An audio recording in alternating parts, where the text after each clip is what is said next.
Homeo reader के YouTube channel पर मैं डॉक्टर मिराज अंसारी आपका स्वागत करता हूं।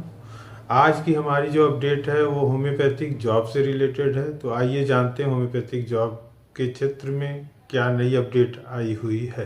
होम्यो रीडर के यूट्यूब चैनल पर मैं डॉक्टर मिराज अंसारी आपका स्वागत करता हूं। आज की जो हमारी अपडेट है वो झारखंड से आ रही है। झारखंड में जैसा कि आपको पता है कि झारखंड के 251 आयुष सीएचओ के पदों पर भर्ती हो रही है, जिसमें कि होम्योपैथ भी एलिजिबल है। होम्योपैथ वाले भी फॉर्म भर सकते हैं, आयुर्वेद वाले भी भर सकते हैं।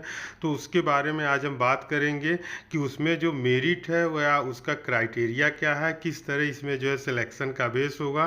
क्योंकि आपको जानकारी के लिए बता दें कि झारखंड पीएससी के द्वारा जो आयुष सीएचओ की भर्ती झारखंड के द्वारा जो है झारखंड एनएचएम के द्वारा जो आयुष सीएचओ की भर्ती हो रही है, इसमें जो है भर्ती की प्रक्रिया बहुत ही तेज़ी से होगी। और ऐसा कहा जा रहा है कि इसमें जो भर्ती की प्रक्रिया है वो मात्र 10 दिनों या 12 दिनों में पूरी कर ली जाएगी। तो उसके बारे में आज हम आपको जानकारी देंगे कि आखिर क्या और कैसे इसकी भर्ती की प्रक्रिया को पूरी करेंगे। उसके पहले अगर आप हमारे होम्यो रीडर के यूट्यूब चैनल पर नए हैं तो होम्यो रीडर के यूट्यूब चैनल को लाइक, शेयर और सब्सक्राइब करना न भूलिए। और अगर आप हमारे होम्यो रीडर के चैनल से पहले से जुड़े हुए हैं तो होम्यो रीडर के चैनल पर आप हमें अपना जो है राय दे सकते हैं कि हम आपके लिए किस तरह के वीडियो बनाएं। तो आइए शुरू करते हैं। उसके लिए आपको जो है कि आयुष के सीएचओ पदों में जो झारखंड में भर्ती हो रही है उसके लिए आपको recruitment.jharkhand.gov.in पर जाना होगा। उसमें जाने के बाद आप नीचे की तरफ आएंगे तो देखिए जो भी पोर्टल है ऑनलाइन रजिस्ट्रेशन का, तो ऑनलाइन रजिस्ट्रेशन यहीं से हो रहा है और यहीं से अप्लाई भी किया जा रहा है आयुष सीएचओ के लिए। याद रखिए आयुष सीएचओ की जो अंतिम तिथि है पद पर भर्ती लेने की वो जो है 17/6/2022 तक आप फॉर्म भर सकते हैं। और इसके लिए आपको जो है recruitment.jharkhand.gov.in पर जाना होगा। और उस पर जाने के बाद आपको जो है रजिस्टर फॉर रजिस्ट्रेशन के लिए क्लिक करके अपनी सभी जानकारी भरने के बाद आपको यूजर आईडी और पासवर्ड मिलेगा। और यूजर आईडी और पासवर्ड के बाद आप फॉर्म भर पाएंगे। तो ये तो है एक शॉर्ट जानकारी 251 पदों के लिए। अब आइए आपको बताते हैं कि इसमें जो मेरिट क्राइटेरिया है वो क्या है। इसके लिए आप बने रहिए। आप अपने अनुसार से जो भी लोग फॉर्म भर रहे हैं वो जान सकते हैं कि उनका कितना मेरिट आएगा या कितना अंक उनका आ रहा है। उसके बारे में आज हम आपको बताने वाले हैं। तो उसके लिए जब हम झारखंड recruitment.jharkhand.gov.in पर जाते हैं तो उस पर जो है कि देखिए इस तरह का कॉलम है। इसको क्लिक करने से खोलने के बाद ओपन कर लीजिए। डाउनलोड हो रहा है, ओपन हो जाएगा।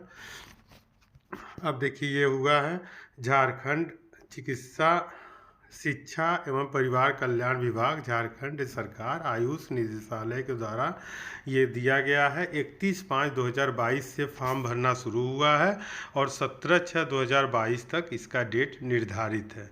परीक्षा का जो शुल्क है वो 1000 रुपये। परीक्षा जबकि नहीं ली जाएगी, मेरिट बेस पर ही आपका जो है अंक वो जारी किया जाएगा। तो ये इसमें जो है कि हम आपको बता दें कि ये एक तरह से अर्जेंट रिक्वायरमेंट है। अर्जेंट रिक्वायरमेंट है सीएचओ पोस्ट के लिए 251 पदों के लिए। टोटल 251 पद है। अधिकतम आयु जो है 60 साल है। इसके लिए मैं एक वीडियो आपको सीएचओ पर बना भी चुका हूँ, आप वो वीडियो देख सकते हैं। उसमें पूरा क्राइटेरिया मैंने आपको डाला है। मैं आपको यहाँ ये जानकारी देना चाहता हूँ कि इसमें जो है आपको किस तरह सिलेक्शन लिया जाएगा। तो सिलेक्शन के लिए बहुत ही आसान प्रोसेस है इसमें। उसके लिए आपको हम पहले जानकारी दे दें कि JAPAT द्वारा जो है 100 रुपये प्रति आवेदन चार्ज किया जाएगा। और प्रति आवेदन से जो है 1000 रुपया आवेदन शुल्क के माध्यम से जमा कराया जाएगा। आवेदन प्राप्त होने के उपरांत प्रति आवेदन जब आपका आवेदन प्राप्त हो जाएगा तो प्रति आवेदन 100 रुपये काट कर शेष राशि राज्य आयुष समिति निदेशालय को उपलब्ध कराई जाएगी। यानी कि 900 रुपये 100 रुपये वो काट लेंगे रजिस्ट्रेशन के लिए और 900 रुपये जो है आपका जो है राज्य आयुष समिति निदेशालय को दे दिया जाएगा। टोटल 1000 रुपये इसका फॉर्म फॉर्म फीस है अगर देखा जाए तो। अब इसमें जो है आपके यूजी का जो निर्धारित प्राप्तांक है उसके आधार पे इसमें जो है सूची तैयार की जाएगी। अब उसके लिए एक सॉफ्टवेयर भी इन्होंने डेवलप कर लिया है, वो सॉफ्टवेयर डेवलप हो चुका है। आवेदन प्राप्त करने के अंतिम तिथि के 3 दिनों के अंदर में, जब आवेदन की अंतिम तिथि 17/6/2022 है, तो यानी कि उसके 3 दिनों के अंदर में सूची तैयार करके समिति को, आयुष समिति को उपलब्ध करा दी जाएगी। एक सॉफ्टवेयर है, जब आपका पूरा फॉर्म सभी का भर लिया जाएगा, जिसमें उनके BHMS के नंबर, इंटर के नंबर और साथ में जो है कि MD के नंबर जब वो भर देंगे तो अपने आप सॉफ्टवेयर जो है उस आधार पे एक मेरिट तैयार कर लेगी और उस मेरिट को या उस प्राप्तांक के आधार पर जो सूची तैयार होगी उसको राज्य आयुष समिति को दे दिया जाएगा। और राज्य आयुष समिति जो है 7 दिनों के अंदर में मेगा सूची तैयार करेगी, यानी मेरिट लिस्ट तैयार कर देगी और तैयार मेरिट लिस्ट के आधार पे जो है सिलेक्शन लिया जाएगा। ये एक जो है कि प्रोसेस है। और इसमें जो है कि जब तैयार मेरिट लिस्ट हो जाएगा तो आपके पास आपत्ति का निराकरण करने की जो भी सूचना रहेगी, यानी कि ऑब्जेक्शन कि आपके नंबर इतने थे, मेरिट में इतने नहीं आ रहे हैं, उन सब के लिए जो है आपको समय दिया जाएगा। तो कुल मिला के अगर देखा जाए तो ये भर्ती जो है मात्र 10 से 11 दिनों में जो है आपको मेरिट जारी कर दिया जाएगा। तो अब आइए जानते हैं कि आप अपना मेरिट पता कर सकते हैं कि आपका मेरिट कितना रहेगा। तो इसके लिए देखिए ये है कि जो प्रोसीजर है, इंटरमीडिएट में 10 नंबर अधिकतम मिलेंगे, 10 नंबर आपको अधिकतम दिए जाएंगे। इंटरमीडिएट के जो भी नंबर होंगे उसमें 10 नंबर आपको अधिकतम मिलेंगे। और BAMS, GAMS, BHMS में मैक्सिमम 50% नंबर मिलेगा, 50% से ज़्यादा आपको नंबर नहीं अलाउ होगा। पोस्ट ग्रेजुएट बंदा है तो उसके लिए जो है, अगर आप आयुर्वेद, होम्योपैथी, यूनानी से हैं, पोस्ट ग्रेजुएट हैं, तो मैक्सिमम 20 नंबर मिलेगा। और 20 नंबर जो है आपका वर्क एक्सपीरियंस का मिलेगा। अब आइए जानते हैं कि कैसे आपको कैलकुलेट करना है। तो इसके लिए मैं आपको बता दूं कि टोटल 100 नंबर का ये पेपर है। 100 नंबर जिसमें 10 नंबर इंटरमीडिएट का, 50 नंबर BHMS, 20 नंबर जो है पोस्ट ग्रेजुएट और 20 number work experience government sector में है तो उसका मिलेगा। अब इसके लिए आपको इंटरमीडिएट में मान लीजिए कोई बंदा है, कोई डॉक्टर्स है, उसके 50 नंबर हैं, तो 50 में इन्होंने बोला है कि मैक्सिमम 10 नंबर 1/10, 50 का 1/10 आपका कितना हो जाएगा, तो उसका जो है 10वां हिस्सा आपका नंबर माना जाएगा। तो मान लीजिए अगर कोई जो है 50 नंबर है तो उसका 10वां हिस्सा 1/10 हो जाएगा 5 नंबर।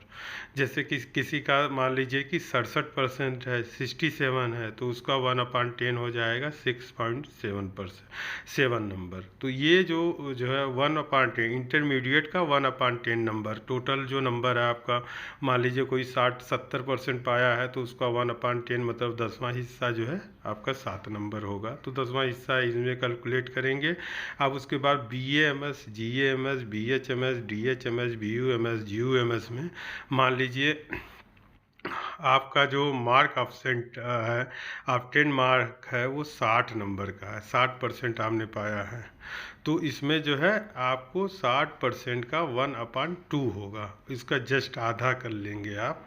मान लीजिए अगर कोई 65% पाया है, 65% अगर कोई पर्सन पाया है तो उसको जो है इनके आधार पे जो सॉफ्टवेयर इन्होंने डेवलप किया उसमें 1/2 का रेशियो रख रहे हैं, मतलब कि 1/2 50%, जितना भी आपका नंबर BHMS में उसका 50% मार्क के कंसीडर करेंगे। तो मान लीजिए अगर BHMS में आपका 60 नंबर है तो आपको 30 नंबर मिलेगा, तो 30 नंबर 50 में से आपको 30 नंबर मिला, सीधी बात है। अगर आपका 80 नंबर है, 80 नंबर इमेजिन करिए, तो आपको जो है मिलेगा 40 नंबर। 85 नंबर अगर आपका है, 85% है आपका, तो आपको जो है मिलेगा 42.5%। अगर किसी का 69% है मान लीजिए BHMS में, तो उसको जो है कि जस्ट उसका हाफ मिलेगा 64.5%। तो ये है इसका BHMS, समझ गए होंगे आप। GHMS, GAMS, DUMS, BHMS का नंबर कंसीडर कैसे करना।